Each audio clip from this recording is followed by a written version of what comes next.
Welcome back to Cigar Time, your ever-so-friendly show all about premium cigars. That is true.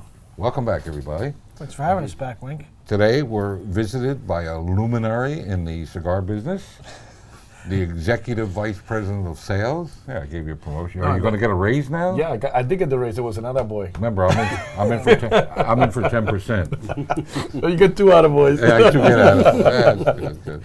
Juan Lopez is joining us. He's been a few years since you were last on. Yeah, about 3 or 4 years at least. Yeah. And Juan is the Executive VP of Gurkha Cigars. Gurkha is now actually a pretty old brand as brands go. 30 years old this year. Wow. I remember seeing Han Socha at an early IPC, well, I guess knows it. Yeah, when he had the ponytail. Yeah. When he had a long ponytail. I do remember. He was still bald, but he had a ponytail. He had a ponytail. He looked a little strange. I'd give anything to have a long ponytail, but that's another story. And we've had a hit and miss relationship with Gurkha over the years because of certain things, and through the efforts of Juan and a little bit of ourselves, we've welcomed back Gurkha into our stores in recent times, and we're very happy that he's here and the Gurkha Cigars are here. Yeah. And we're making up a special pack that we'll talk about a little bit later. It'll be a value pack to introduce you, to those of you who may not be familiar with Gurkha, to the cigars, and hopefully you'll enjoy them as much as we enjoy them. And might as well light one up. Sure. We're talking and talking, might as well smoke. Yes, I already lit mine, unfortunately. I'm sorry. I know. You couldn't wait. Sorry. That's it. You're new here. It's all right. You know the same thing? You didn't know the correct cigar I time didn't. protocol and procedures. That's all right. That's what happens when you don't come on the show for 4 years, man. I'm getting old. I forget things. I know it. Believe me. My age. Can't believe One nice you're doing thing, a show that long. you get to a certain point where you forget what you forgot. You forget what you forgot. That's awesome. Love it. I remember everything from like 30 years ago, but 30 minutes ago? Yeah. Nah. You're like my I brother. walk out of the to go to the humidor. I'm like, why the hell am I here? What did I want? My brother could meet you 30 years ago, and you walk in the store 30 years later, well, 25 years later, he'd remember your name. Ask him what he had for breakfast this morning, forget about it. I'll take him 20 minutes. That's because the list is too long. Oh, And a special shout out to Ken. That's awesome. I know where Rob lives. I'll be happy for a certain amount of money to sell you his address. So what are we smoking here? All right, so what you guys got in your hands is the, Rob, yourself, you have the 15-year Cellar Reserve, which is Gurkha's #1 selling cigar. So this cigar was introduced to the marketplace about 10 years ago. It was our first brick-and-mortar brand that we introduced to the industry because, as most people know, we were heavy on the catalog side for a long time. Yes, you were. Yes, we were. And the idea was, Gary Himes came into the company. I came into the company at the same time as Gary, and we've always said, if we're going to move this company forward, you got to go brick and mortar because at the end of the day, the taxation eventually is going to come, and the laws are going to come. Listen, it's taking longer than we thought it would, but eventually it'll get here. Seems to be speeding up. It's speeding up a lot. Yeah, It's exactly right. So it's got some momentum. So listen, at the end of the day, that's why you got so many stores and you're investing in your brick and mortar stores because you know that it's coming. And when it comes, you're prepared. You're there. You're there. So that was our first one. Then after that, we came out with the Cellar Reserve Maduro, which is a limitada. Awesome cigar with a Brazilian Aripiraca wrapper, a little sweeter on the flavor profile. Then we did the 12-year, 18-year, 21-year. That's your Cellar Reserve. Now, mind you, what you're smoking is our #1 seller. That's what we sell, close to 1 million units of a year. Now, what?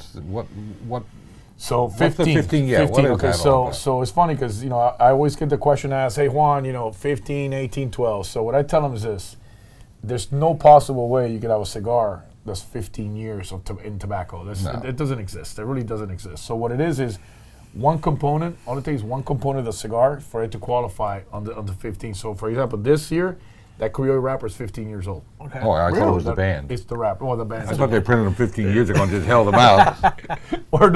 or each tobacco leaf is 2 years old and you add them all up. Add them all up. It's 15 years. But it's one component. So for example, on the 15, you got the wrapper. On the 12-year, it's the binder. On the 15 limitada, it's a few filler leaves. So there is aged tobacco in there, But for it to qualify, just similar to what we used to do when remember those guys at Pinar, and then we had the pre-embargo stuff.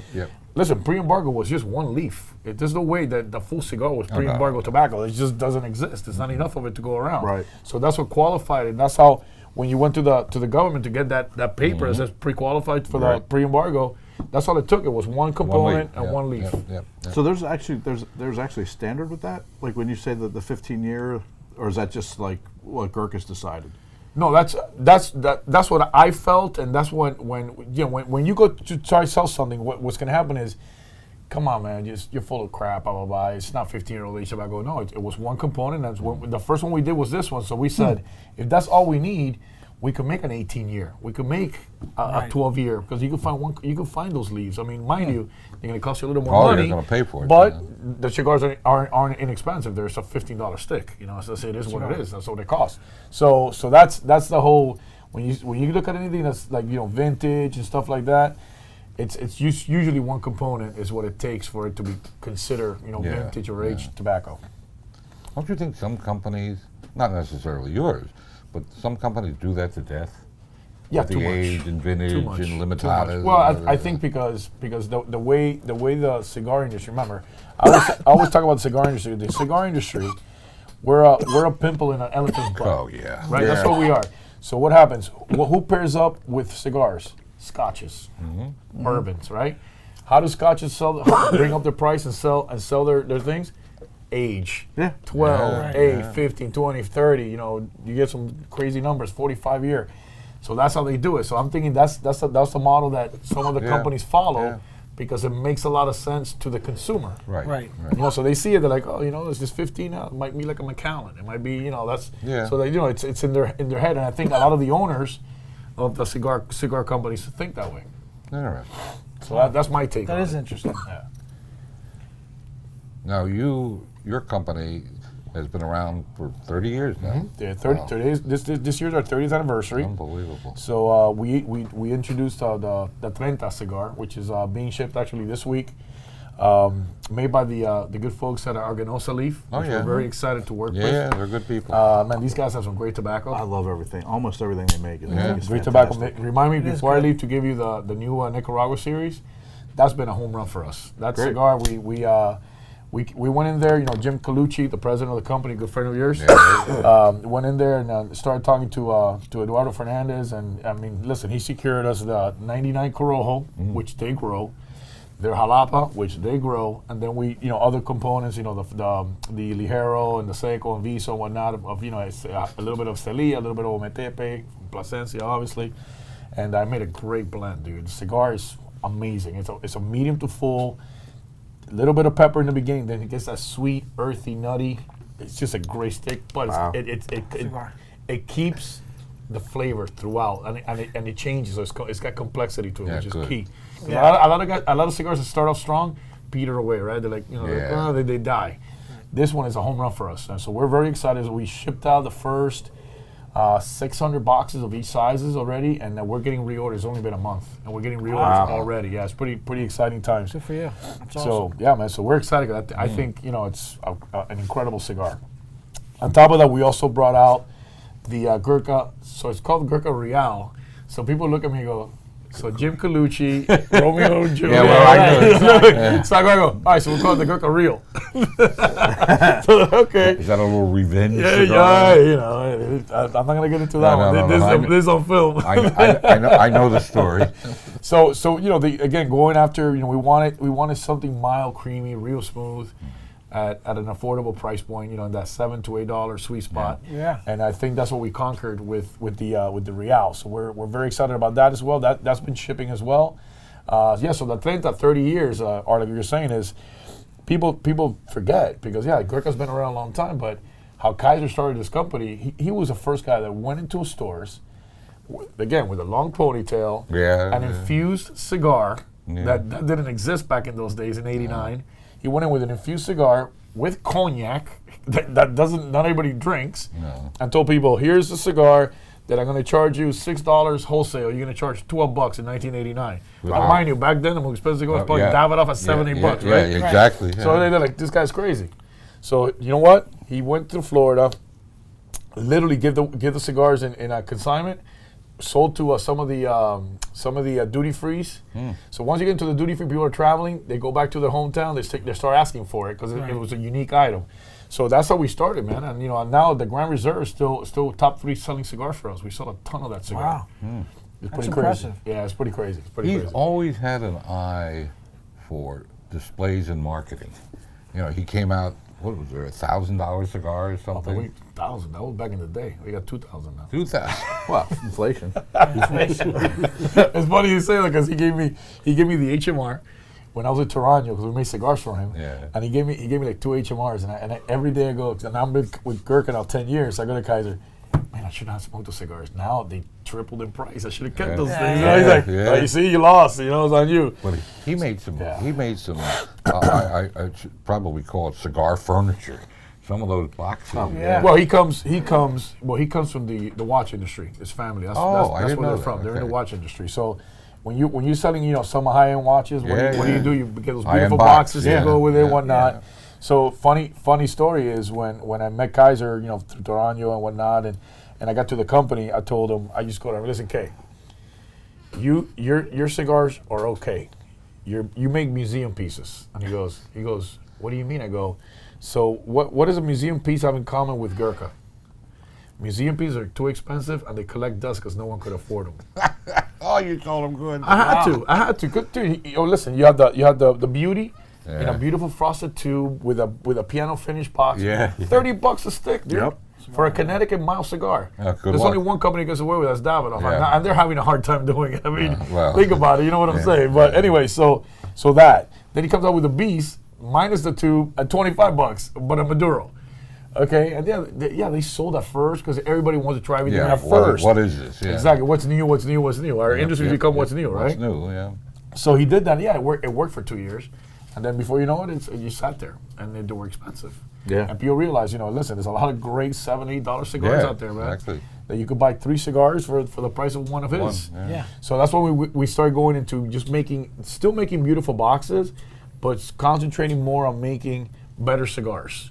And Which is really the star. because nobody smokes boxes. People Cigars smoke are the stars. Yeah, cigars are the stars. I always tell them nobody smokes boxes, man. People smoke cigars. You can burn them in your fireplace, but that's about it. Oh no, it's so you can burn fire. No, a quick story because I think it's funny as hell. Minus the cigars, of course. No, so I go into a store, and I'm doing an event, and this lady comes up to me, and she goes, "Oh, you have that box? Oh, I want to. Are you the owner?" I go, "No, I'm not the owner." She goes, "I want to thank you." And I go, "Okay." She goes, there was 2 cigars left. My husband didn't smoke Gurkha at the time. I bought the 2 cigars to get the free box because our cat had just died. And we buried the cat in the bed. I'm like, what? In the Grand Age box, the long Grand Age. It looks like copper, really pretty. Yeah. I'm like, That sounds like a new good to advertising. know. That's It sounds like a good advertising campaign. yeah. Buy our cigars, get the box to bury your pets. That was Wow.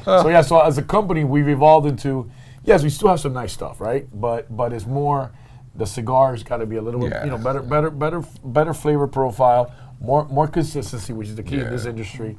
And I think we're little by little getting, every year it gets better and better, and it shows in our sales, and it shows in our distribution, as a company.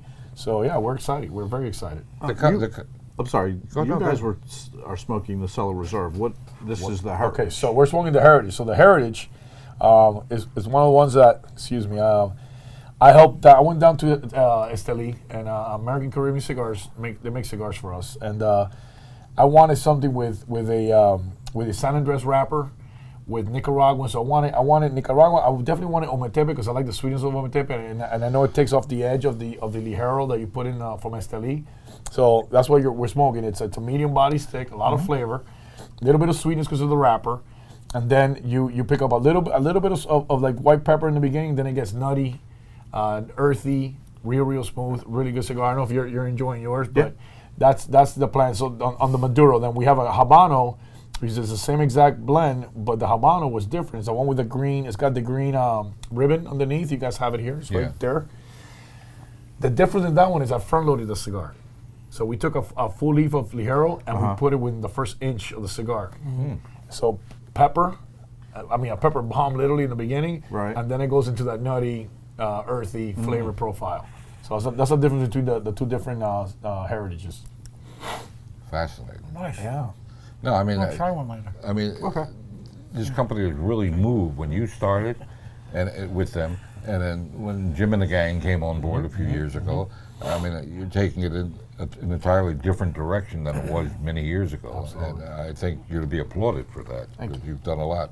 And I know you stayed on my rear end to bring them back in, and I'm glad you did. And Absolutely. you've always been a favorite, even back in the Toronto days. Thank I you. mean, Yep. you know, the gang there. But these are decent cigars. It is. I've not really smoked many, but It's very sweet.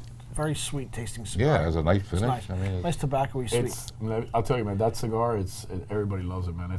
Even a full body guy will enjoy it because it's just different. yeah. Right. And it's funny because what we did this year, and that was Jim's and I's idea, was the cellar reserves. They all come in that those preferido kind of shapes.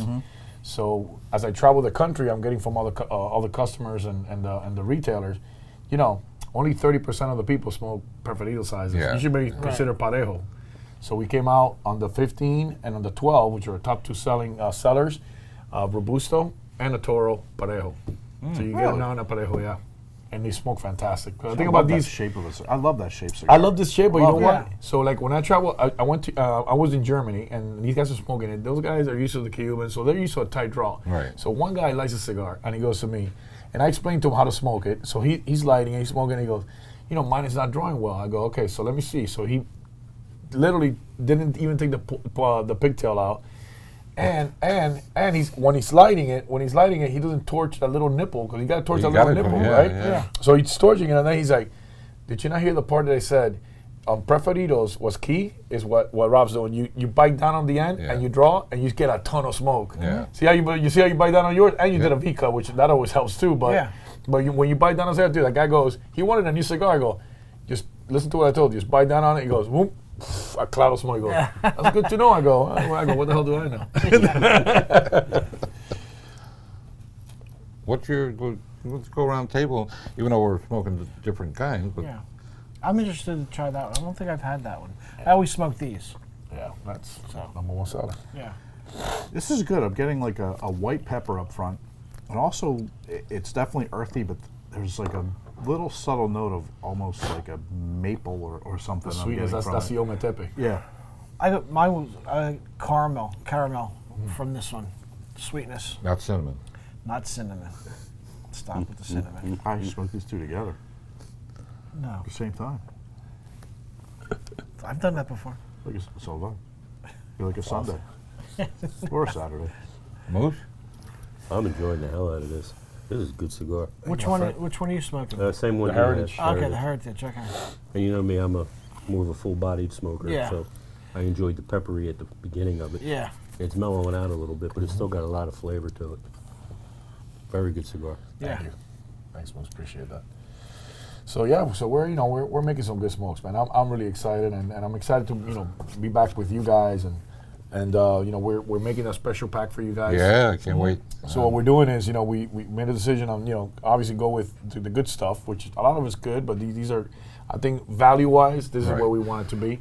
So what we did is we took on both of the Heritage, so you're gonna have that Habano, you're gonna have the Maduro that we're smoking, then you're gonna have the classic. So now the classic, what makes a classic? So pre-show, we're having a conversation about one of our favorite cigars, Padron, right? Right. Everybody's favorite cigar, I think, pretty much Yeah, in the right. industry, right?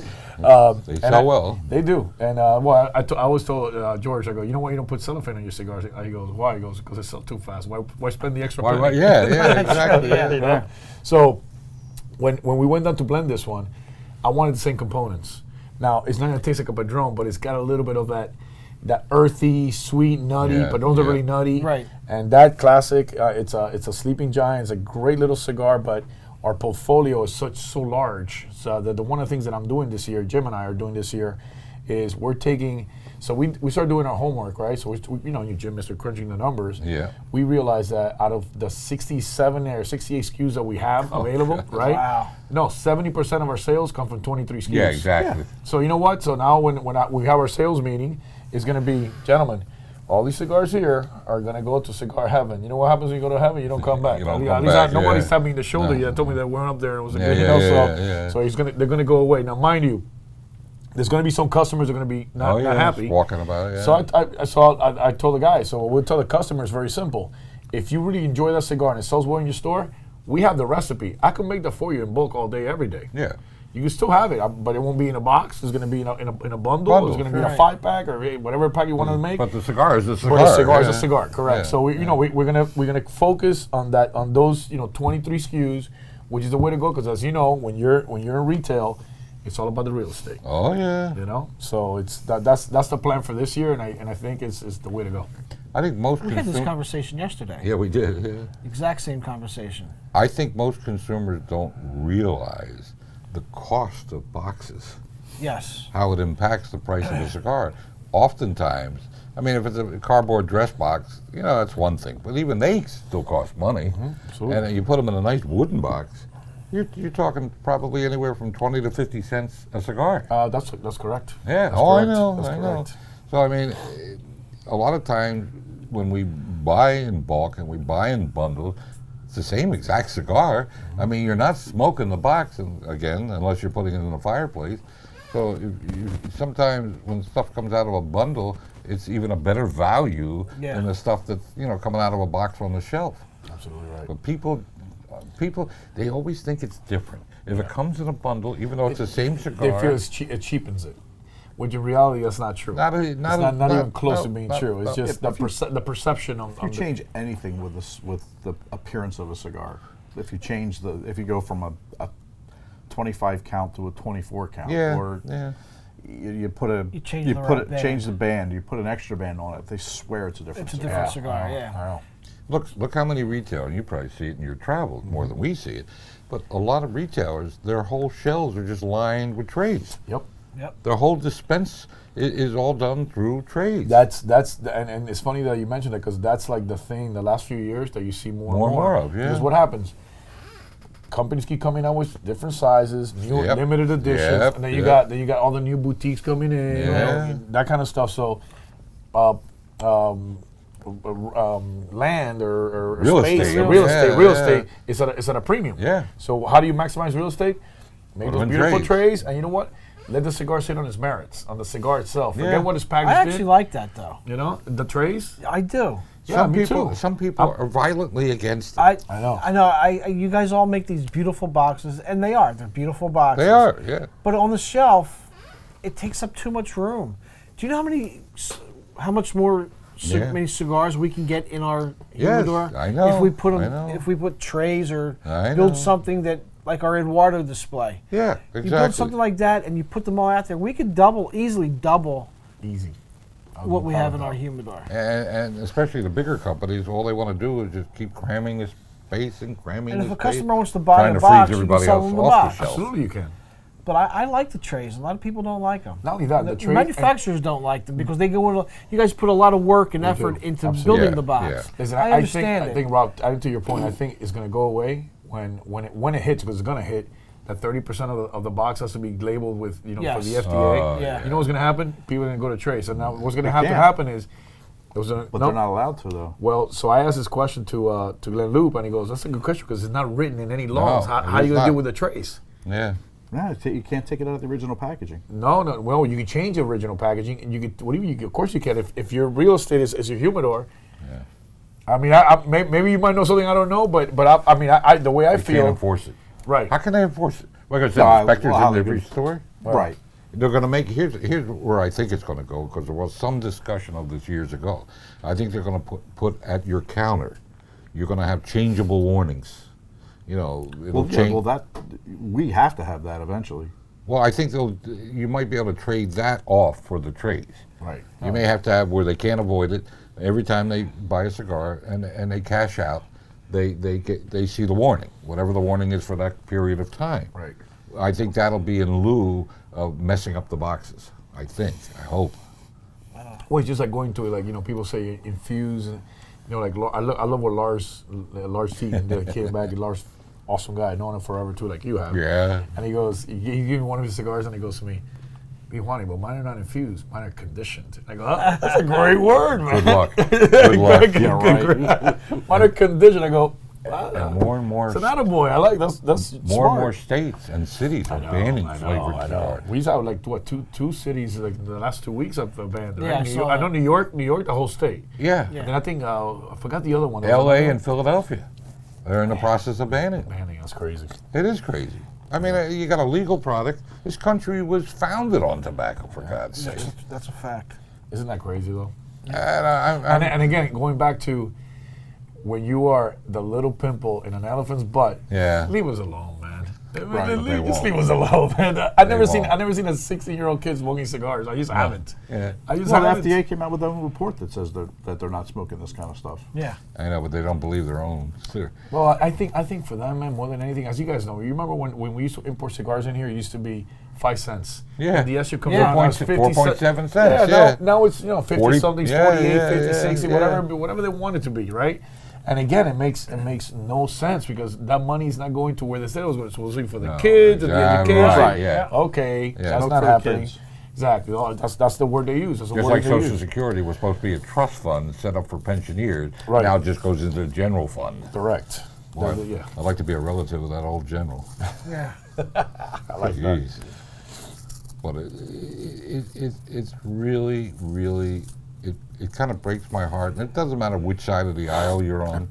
And of course, I think most cigar smokers, just based on my little informal survey, tend to be right side, absolutely. Or libertarians. And the government just keeps intruding on, like you say, compared to other tobacco products such as machine-made cigars or cigarettes. We are just a pimple, but we just,